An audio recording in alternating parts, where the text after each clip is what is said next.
Here's what it is, okay? I said empty your mind. Be formless, shapeless, like water. Now you put water into a cup, it becomes the cup. You put water into a bottle, it becomes the bottle. You put it in a teapot, it becomes the teapot. Now water can flow or it can crash. Be water, my friend.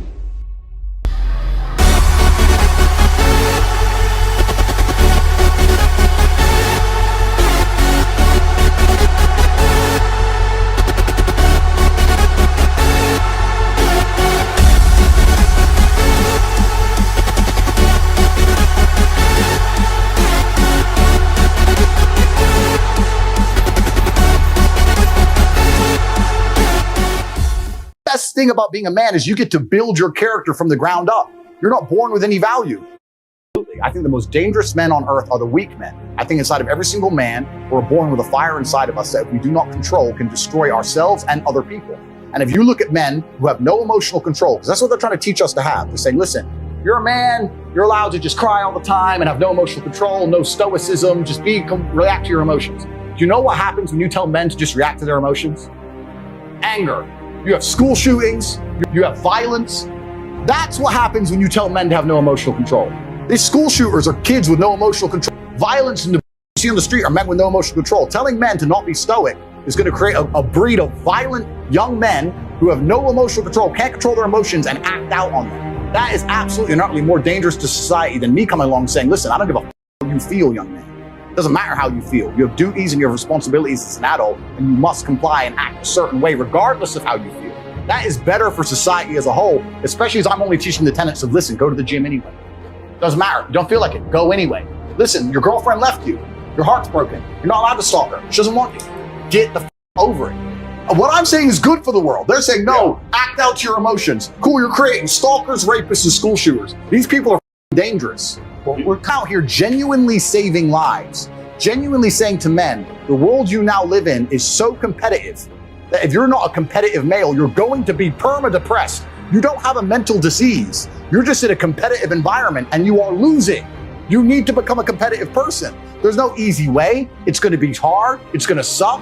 But if you get to top G, the name, if you get there, it's a life worth living.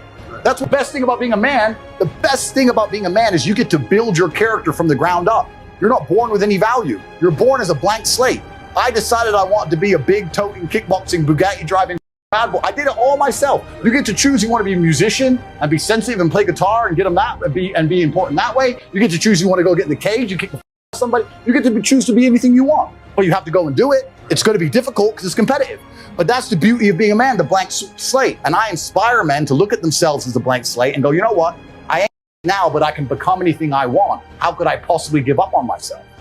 And then they delete me. And then they say we care about men's mental health. They don't give a fuck. They're lying. This is never going to be capable as a man if you've not had trauma. The best men ever have had trauma. If you call a police officer, you need a brave police officer. He ain't going to be brave unless he's been through. He's not going to be brave. Shit. So we also, as a society, sit and look at men and go, we want, well, there's two kinds of society. There's the matrix society, but the true society, the true women with a brain, they actually, I want a man who's strong, who's supportive, who's intelligent, who financially provides, etc. Then you're going to want a man to some degree who's been through some shit, and a man who's internalized it and used it as a weapon. And this is what I say to people. People email me their long lists of all the bad things that happened to them, and I reply, fantastic. You are so lucky. You have all the building blocks to become the exact kind of man you want to be. If none of this happened to you, when something else bad happens to you later, you wouldn't be able to deal with it. Fantastic. And he goes, no, but you know, this. He replied again with more excuses. Said, why are you making excuses? I just told you what happened to you is a good thing. You need to reframe your mind. Bad things happened to Batman. They killed his parents. Do you understand? That's why he's Batman. You've just told me you have the building blocks to become the most, you might become top G when I retire. Fantastic. What are you complaining about? He goes, well, what do I do? I said, you need to work. Take all that trauma. If you're truly heartbroken, my friend, and we've all been there as men, if you're truly heartbroken, you can't sleep. That means you're going to get in fantastic shape. You better hit the gym. You have nothing else to do.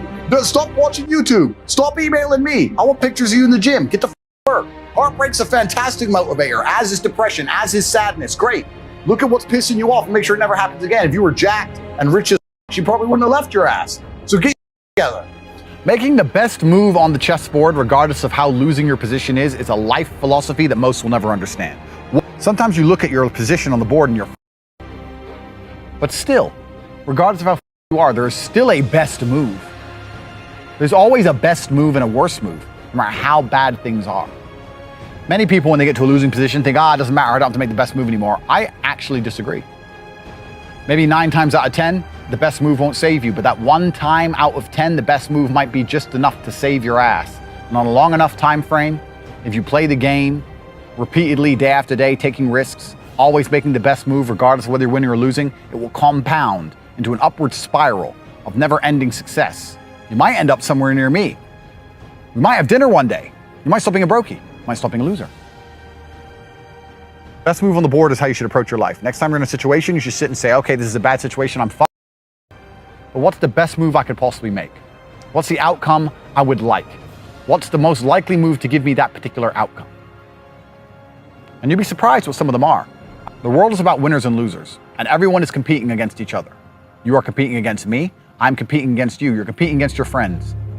You're competing against your enemies.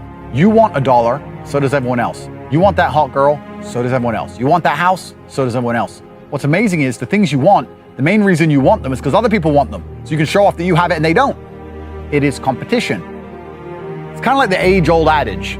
If a tiger is chasing 10 people, you don't have to be the fastest. You just have to be faster than the slowest guy. Because he's... So considering that a lot of people are constantly making the wrong moves, if you can just start to make the right moves most of the time, you'll see exactly how easy life can be. If any man's honest with himself, think about the biggest transformative stages in your life. Think about the times you got the most work done. It was a bad part of your life. You were heartbroken, or you lost a house, or broke, or whatever. That's when you did. When everything was fine, the mortgage is paid, dinner's on time, it's kind of doop-de-doop-de-doo, little by little, do a little bit of work, do a little bit of relax. If you have a duty to your bloodline and a duty to your ancestors and you truly love your parents, how can you still be sitting at home playing video games being a lazy piece of shit? Don't you want people to remember them? Don't you want people to think, wow, who's this person who raised this amazing person?